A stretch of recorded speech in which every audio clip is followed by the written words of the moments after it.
ఏ కుమారుని యందు? నజరేయుడైన యేసు క్రీస్తునందు నీకు విమోచన, అంటే నీకు విడుదల.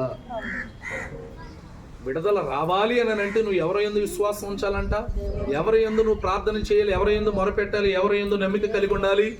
యేసు క్రీస్తు తండ్రి అని దేవుడు చెప్తున్నాడు. ఏమన్నా తెలుసా? నా కుమారుని యందు మీరు ఇదిగో నమ్మిక, విశ్వాసం, భక్తి కలిగి ఉంటే మీకు విమోచన. అంటే ఏంటి అర్థం?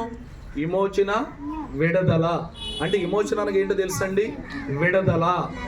ఎక్కడున్నాం మనం? అగాధంలో ఉన్నాం, చీకటిలో ఉన్నాం, లోకంలో ఉన్నాం, లోకానుసారంగా బ్రతుకుతున్న మనందరినీ కూడా దేవుడు ఏం చేశాడంట? ఏం చేశాడు తెలుసా? విమోచన క్రయధనముగా మన మధ్యకి దిగి వచ్చాడు. మీరు తీసుకుంటున్న రక్తం మామూలు విషయం కాదు, మీరు తినుచున్న శరీరం మామూలు విషయం కాదు.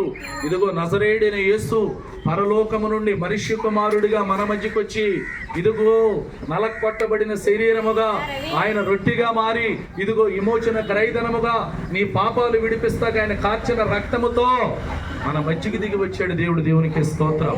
ఒక్కసారి జ్ఞాపకం చేసుకో. తండ్రి ఆలోచన ఏంటో తెలుసా? తండ్రి గురి ఏంటో తెలుసా? తండ్రి ప్రేమ ఏంటో తెలుసా? మన మీద నా కుమారుడు నా రాజ్యములో వారసుడిగా ఎలా ఉన్నాడో మీరందరూ కూడా అలాగనే రాజ్యములో హక్కుదారులుగా, వారసులుగా, వారసురాండ్లుగా ఉండాలని ప్రభు కోరుకున్నాడు. గట్టిగా చప్పట్ల కొట్టు. ఏమండి, మామూలుగా ఒక మాట చెప్పాలంటే వాక్య ప్రకారం చూసుకుంటే దత్తత తీసుకుంటారు. లెక్క ప్రకారం ఎలాగా దత్తత తీసుకుంటారు? అలా కాదు. ఇది నీ కొరకు ప్రాణం పెట్టి తన రక్తాన్ని సిందించి ఎలా కట్టి తన రక్తముతో కొనుక్కున్నాడు. ఇది గట్టిగా చప్పట్లు కొట్టు. మనమందరము కూడా ఆయన బిడ్డలమై ఉన్నాం, ఆయన వారసులమై ఉన్నాం, ఆయన వారసురాళ్ళమై ఉన్నాం, ఆయన వార్షికులై ఉన్నాం. దేవునికి స్తోత్రం. కాబట్టి ఇక్కడ ఆయన మాట్లాడే మాట ఏంటంటే ఆ కుమారుని యందే నీకు విమోచన కలుగుతుంది కాబట్టి, అనగా పాప క్షమాపణ కలుగుచున్నది. ఏంటి అని అంటే ఈ రక్తం ఏంటో తెలుసండి?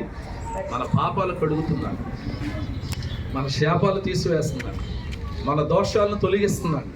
ఈ రక్తం ఏంటో తెలుసా? నీకు విమోచన, విడుదల, పరలోక రాజ్యములోకి నువ్వు ఎలతాకి ఇదిగో అడ్డుగా ఉన్న ఇదిగో అంధకారమైన ఆ సంబంధము నుంచి, అధికారముల నుంచి నిన్ను విడిపిస్తాకి డైరెక్టర్గా ఇదిగో మనిషి కుమారుడిగా మన మధ్యకి వచ్చాడు. దేవునికి స్తోత్రం. ఈ రక్తంలో ఏముందంట? పాప క్షమాపణ కలుగుచున్నది. పాప క్షమాపణ లేకపోతే పరలోకంలో ప్రవేశించగలుగుతావా? పాప క్షమాపణ లేకపోతే ఆయన బిడ్డగా నువ్వు ఉండగలుగుతావా? పాప క్షమాపణగా లేకపోతే ఆయన వారసుడిగా ఉండగలుగుతావా? నీ పాపం అంతా తొలగిపోవాలి, నీకు విమోచన కలగాలి, నీకు విడుదల కలగాలి. ఇదిగో అనంటే నువ్వేం చేయాలి? ఈయన రక్తాన్ని స్వీకరించాలి. ఎవరి రక్తాన్ని? యేసుక్రీస్తు రక్తాన్ని తాగాలి. నీకు ఆలస్యం చేయొద్దు, నీకు లేట్ చేయొద్దు. ఏమన్నాడు తెలుసా ప్రభు? నమ్మి బాప్తిసం పొందిన వాడు రక్షింపబడును. ఇదిగో సమయం గతించిపోతుంది, సమయం లేదు, సమయం ఆసన్నం అయిపోయింది, రాకడ సిద్ధపాటుగా ఉంది. ఆసాం మొన్న ఏమైందో తెలుసండి? వార్తల్లో చూసారా? చూపిస్తున్నారు.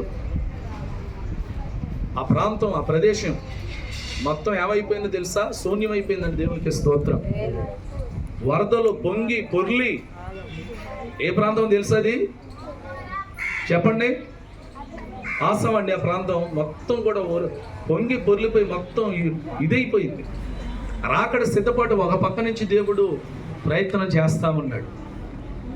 మార్కు సువార్తమానం 16వ అధ్యాయం 16వ వచనంలో ఉంది. మీరు చూడండి ఒకసారి, ఓపెన్ చేసి. దేవుని వాక్యం ఏమని సెలవిస్తుంది? దేవుని వాక్యం ఏమని మనకి ప్రకటన చేస్తుంది? ఇక్కడ దేవుని వాక్యం ఏమని చెప్తుందంటే, ఇదిగో ఆ కుమారుని యందు నీకు విమోచన తప్ప మరి దేని యందు నీకు విమోచన లేదు. తర్వాత అనగా పాప క్షమాపణ ఆయన రక్తము ద్వారానే కలుగుతుంది. వాళ్ళందరినీ ఎక్కడి నుంచి విడిపిస్తాకు వచ్చాడు తెలుసండి? అగాధం, ప్రమాదం, కటిక చీకటి, ఇదిగో మరి లోకముల పడిపోయి ఇదిగో వేదన చెంది నలిగిపోతున్న సమయాల్లో దేవునికి స్తోత్రం. అందుగురించే ఒక భక్తుడు, ఆయన లేడు, ఆయన స్వర్గశీలు అయిపోయాడు. ఆయన ఒక పాఠం రాశాడు, చాలా గొప్పగా రాశాడు ఆ పాట.